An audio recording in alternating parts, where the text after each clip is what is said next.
네, 우리 어제 영상을 통해서 보았던 부흥의 출발점, 그죠? 1903년 영국 웨일즈 모리아 교회에서 시작된 이 부흥은 1905년 인도에서도 동일하게 일어났는데 그 출발점은 여전히 연약한 자들이었습니다.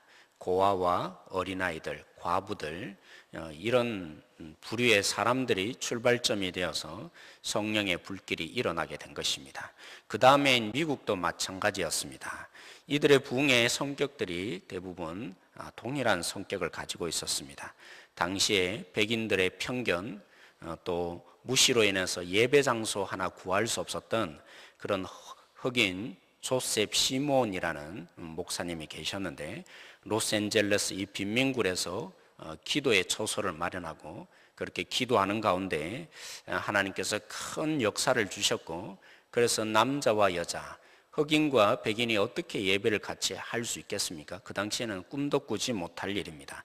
그런 가운데 부자와 가난한 자가 함께 예배드리는 회복이 그들 속에 일어났고 강력한 성령의 운동이 이렇게 일어났던 것입니다.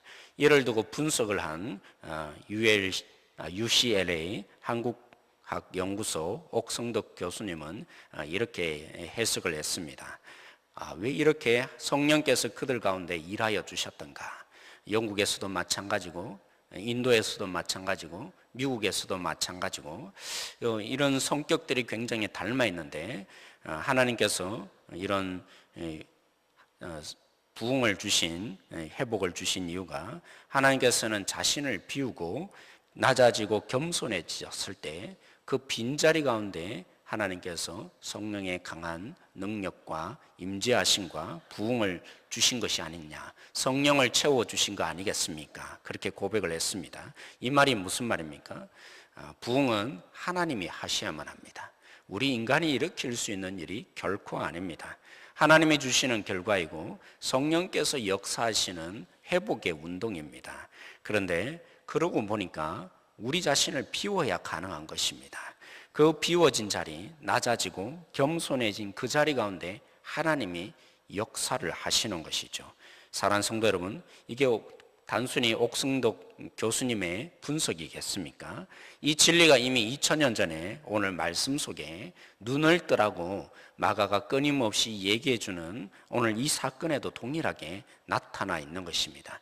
믿음의 눈을 뜨는 자, 어떻게 눈을 뜰 것인가 도전을 주는 오늘 말씀을 통해서도 마가의 독자들, 그죠? 고난과 핍박 속에 있는 이 마가의 독자들 뿐만이 아니라 오늘 말씀을 전해 듣는 하나님께서 우리에게도 동일하게 믿음의 눈을 열게 하고자 주신 비결입니다. 그 도전이 오늘 말씀 속에 있는데, 오늘 이 상황을 보십시오. 예수님은 지금 점점 예루살렘으로 가까워져 가고 있는 상황입니다. 특별히 오늘 어디에 와 있습니까? 가버나움에 좀 와 있다라고 성경은 얘기하고 있습니다. 이 속에 예수님의 제자들이 뭘 하고 있었던 것입니까?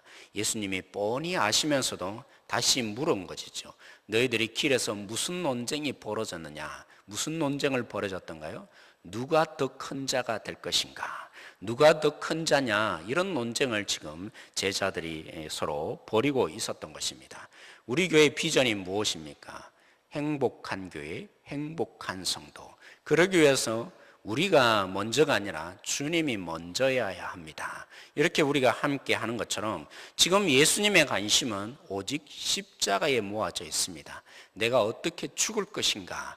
예수님의 관심은 여기에 있습니다. 그렇다면 예수님을 따르는 제자들도 무엇에 관심이 있어야겠습니까? 마찬가지입니다. 예수님이 말씀하시고 오늘 우리는 읽지 않았지만 이미 두 번째 이 논쟁이 벌어지기 전에 예수님은 다시 한번 말씀하셨습니다.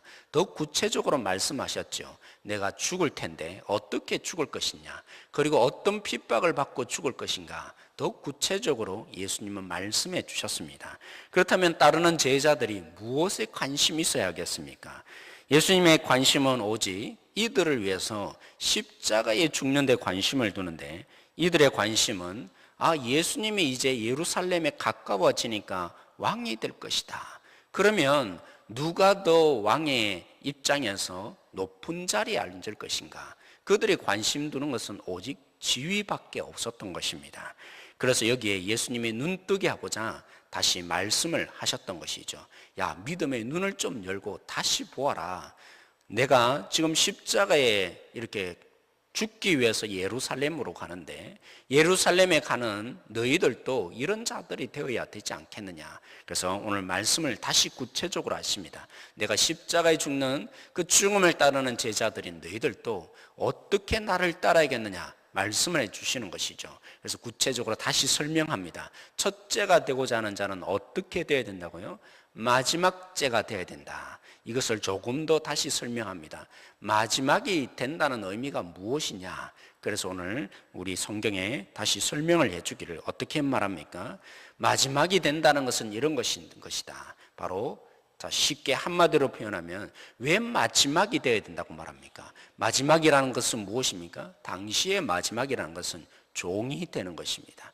여러분, 당시의 종은 뭡니까? 사회적으로 종이 된다는 것은 날마다 부림을 당하는 자입니다. 섬겨야 되는 자리인 것입니다. 그래서 예수님은 의도적으로 마지막이 되어야 된다라고 말씀을 하신 것입니다.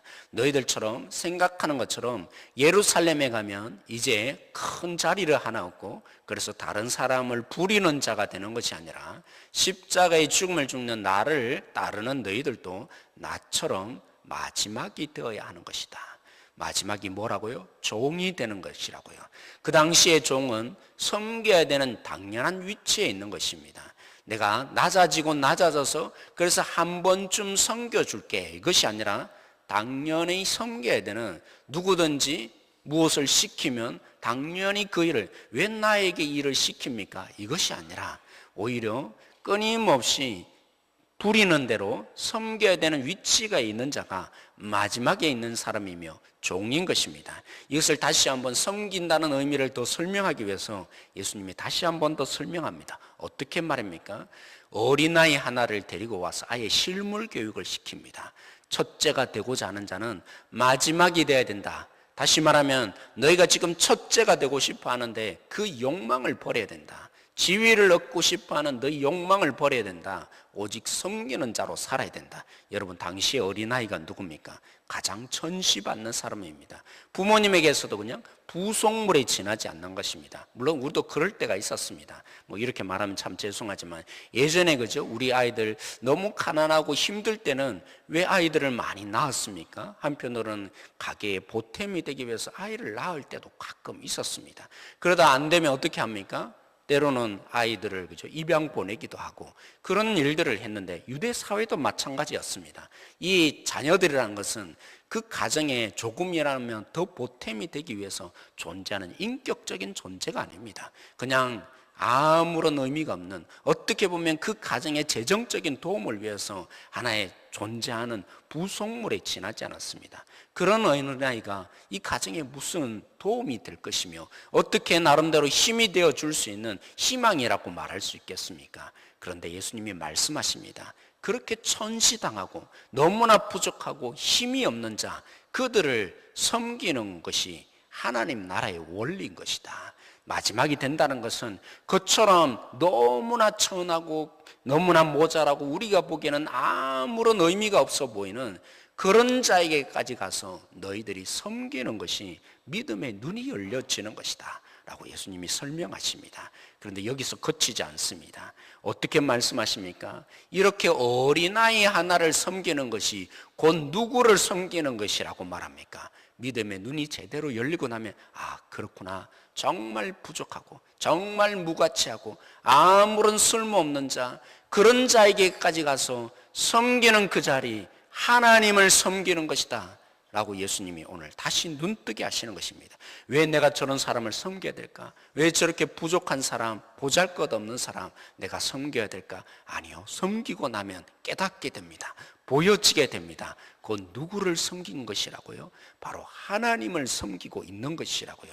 이걸 부정적으로 말하면 무슨 말입니까? 이렇게 보잘것없고 부족한 존재를 섬기지 않는 것은 곧 누구를 제대로 대우하지 않는 것이라고요? 하나님을 제대로 섬기고 있지 않는 거라고요. 우리는 그렇습니다. 때로는 능력 있는 사람, 힘이 있는 사람, 가치가 있는 사람, 나에게 이득이 되고 내가 그래도 섬길 만한 사람, 그런 사람을 섬겼을 때 물론 하나님이 나를 섬겼다 말씀해 주실 것입니다. 그러나 무엇보다도 정말 어떻게 보면 보잘것없고 때로는 섬기고 싶지 않는 사람, 종과 같은 그런 위치에 서서 너무나 힘이 없고 미약한 존재, 가치가 없는 사람, 그런 사람을 섬겼을 때 하나님으로부터 음성이 들려질 것입니다. 보게 될 것입니다. 너희가 너무나 나를 사랑하고 있구나, 나를 이토록 섬기고 있구나, 하나님이 말씀해 주실 것입니다. 사랑하는 성도 여러분, 예수님이 사역을 시작할 때 사단이 유혹을 하지 않았습니까? 시작하기 전에 어떻게든 예수님이 제대로 예수님 노릇하지 못하도록, 그래서 십자가에 죽기까지 우리를 섬기지 못하도록 예수님을 유혹했는데 예수님의 그 유혹을 그저 받지 않았습니다. 계속해서 가면 갈수록 이제 더 농도 진하게 하나님의 뜻을 이루기 위해서 십자가의 길로 가려고 합니다. 사단이 이제 누구를 유혹하겠습니까? 제자들을 유혹해야만 하는 것이죠. 예수님이 떠난 다음에 이 세상에 남겨질 그 제자들, 그래서 사단이 무엇으로 유혹합니까? 관직에 오르는 것, 높은 자리에 있는 것, 세상의 방식대로 살아가도록 사람들을 유혹한 것입니다. 그게 구체적으로 지금 어떻게 드러난 것입니까? 누가 더 클 수 있느냐, 누가 더 대접받을 수 있는가, 누가 더 권리를 누릴 수 있는가, 여기에 집착하도록 사단이 만든 것입니다. 그래서 예수님이 이 유혹에 넘어지지 않도록 지금 십자가의 고난의 길을 가면서 제자들을 다시 붙들고 눈뜨게 한 것입니다. 사랑하는 성도 여러분, 우리가 무엇 때문에 존재합니까? 우리는 하나님을 누리는 자로 존재합니다. 그 하나님을 어떻게 누립니까? 어떻게 보면 때로는 희망이 없어 보이고 부족해 보이고 섬길 수 없는 자, 무조건 섬기는 것입니다. 이유 없이 섬겨야 되는 자가 종이 아니겠습니까? 무가치해 보이는 자를 섬기는 것이 바로 하나님을 섬기는 것이라고 오늘 말하고 있습니다. 제 자영에 있는 큰 누님 있죠. 그 큰 누님의 자영이 한 번은 고백을 저에게 해주셨습니다. 예수님을 제대로 못 만나는 인생이었는데 찬양대 그죠? 수십 년 동안 봉사하시면서 지휘를 하셨고 또 한편으로는 목사의 아들로 그렇게 자라나신 분이십니다. 그럼에도 불구하고 정말 마음의 심령 가운데 주님을 제대로 못 만난 것이죠. 그래서 헌금 드리는 것조차도 야 너무 아깝다 그렇게 생각할 때가 한두 번이 아니었던 겁니다. 그러나 체면상 안 낼 수는 없어서 헌금을 낼 그런 정도로 사실은 주님을 제대로 못 만나는 인생이었습니다. 근데 목사님이 이상하게 변하더라는 것입니다. 어떻게 변화됐냐면 오직 전하는 것은 복음 얘기밖에 안 하더라는 것입니다. 여러분 너무나 잘 알잖아요. 우리가 복음의 얘기를 너무나 잘 알고 있습니다. 초신자가 예수님을 믿게 된 그 복음, 목사님의 설교가 6개월 내내 그 얘기가 되는데 처음에는 너무나 잘 알고 있는 얘기를 왜 하실까? 지겹다. 설교 때마다 그 얘기만 하시니까 너무 지겨워서 듣고 싶지 않았다고 합니다. 6개월쯤 지나면서 그 복음의 내용이 자기 마음 가운데 와닿기 시작하더라는 것입니다. 그런 가운데 완전한 변화가 자기 속에 일어났다는 것입니다. 이 물질에 대한 두려움을 가지고 이것이 너무나 아깝다고 생각했던 그런 집사님이셨는데 이제 정말 주님을 제대로 만나고 나니까 변화가 일어났습니다. 말하는 것마다 생각하는 것마다 어떻게 하면 저 한 사람을 섬겨줄 수 있을까? 죽은 가운데 놓여있는 저 한 사람 한 사람을 내가 어떻게 하면 섬겨줄 수 있을까? 그래서 말하는 것마다 오직 생명의 얘기밖에 하지 않습니다. 너희들도 예수님을 믿어서 이렇게 살아야 되지 않겠냐? 내가 예수님을 만났던 이 생명이 너희들 속에 좀 있었으면 좋겠다. 오직 관심은 오직 생명에 관한 것밖에 없었다라고 얘기합니다.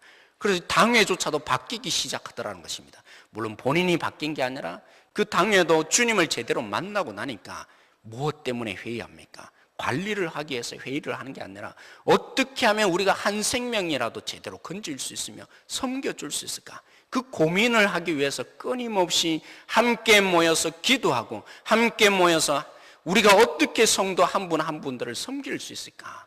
그런 모임으로 바뀌어지더라는 것입니다. 사랑하는 성도 여러분, 그렇습니다. 제가 왜 존재합니까? 왜 제가 하나님의 부르심을 받았고 구원을 받았겠습니까? 저의 존재 이유는 여러분 때문에 제가 존재하는 것입니다. 하나님이 나를 구원한 이유가 있다면 정말 이 땅 가운데 있는 하나님의 구원함을 받고 십자가의 복음의 능력을 알고 예수님이 섬기셔서 생명을 주고자 원하였던 그 사랑을 조금이나마 우리 모든 성도들에게 또 세상에 있는 사람들에게 깨닫게 해주고 그렇게 섬기라고 제가 존재하고 있는 것입니다. 여러분이 없다면 저는 존재할 이유가 사실은 없는 것입니다.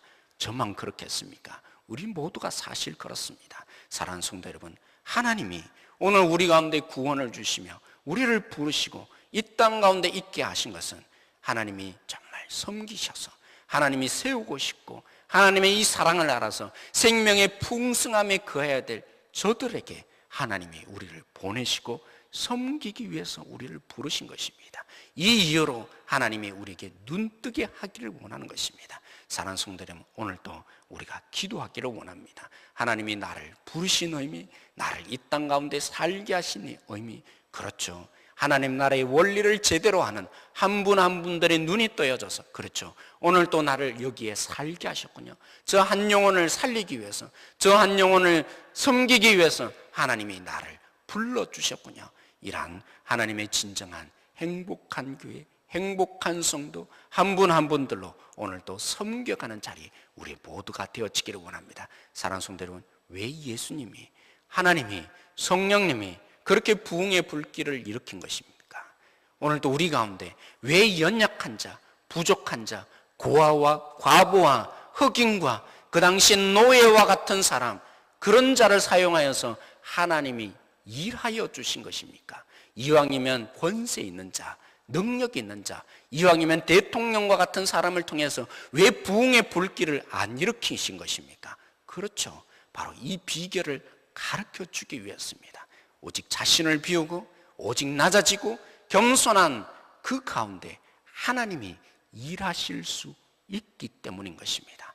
우리 교회가 부흥되기를 원하는데 우리 한 사람 한 사람이 하나님의 그 은혜로 정말 우리 모두가 어떻게 보면 다 하나님을 경험하신 분들인데, 하나님께서 일하여 주시고 하나님의 은혜를 경험하신 분들인데 오늘도 우리가 그 부흥의 불길들이 일어나기를 원합니다. 그래서 우리 모두가 겸손해지고 낮아지고 어떻게 하면 한 사람이라도 더 섬길 수 있을까, 한 생명이라도 우리가 더 살릴 수 있을까, 그렇게 섬겨가는 진정한 믿음의 사람들 다 되어지길 소망합니다. 기도하겠습니다. 하나님 참 감사합니다. 오늘 우리에게 섬기는 자로 살아갈 수 있는 비결을 주신 것 감사합니다. 믿음의 눈을 열려고 하나님의 나라가의 원리가 먼저 된 자가 나중되고 끊임없이 종이 되며 가장 부족하고 연약한 자일지라도 섬겨주는 것이라고, 예수님처럼 십자가에 죽기까지 자신을 내어주는 그 섬김이 있어야 한다고 우리의 믿음의 눈을 뜨라고 주님이 말씀하여 주시는데, 그렇죠, 우리의 존재의 의미가 바로 여기 있습니다. 우리를 구원케 하신 것으로 그치지 않고 오늘도 이 하나님의 사랑, 하나님의 섬김을 이 세상 가운데 펼치게 하고자 우리를 불러주신 줄 믿습니다.